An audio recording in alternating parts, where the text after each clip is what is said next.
আজকে সকাল থেকে ভীষণ এক্সাইটেড ছিলাম, তার কারণ আজকে আমি আমার রান্নাঘরে একটু ডেকোরেশন করব। তো ভিডিও শেষেই তোমরা দেখতে পাবে। আর তার আগে চলো একটু ব্রেকফাস্ট বানিয়ে নিই। তো আজকে বানিয়েছিলাম আমি ব্রেড পিৎজা, যেটা এত সুন্দর খেতে হয়েছিল কি বলবো। দিন চলে গেলাম এই লাইটগুলো আনতে।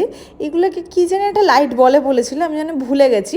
বাট হ্যাঁ, খুব খুশি হয়েছি। এসেই আমি ওকে বললাম আমাকে দুদিকে আগে পুরো লাগিয়ে দাও, আমি দেখবো কেমন লাগে। আর কি সুন্দর লাগছে, পুরো ক্যাফে ক্যাফে ফিলিংস আসছে। পরে আরও ছোটো ছোটো কিছু ডেকোরেশন করার আছে, একটু একটু করে করব। আর তোমরা জানিও কেমন লাগছে।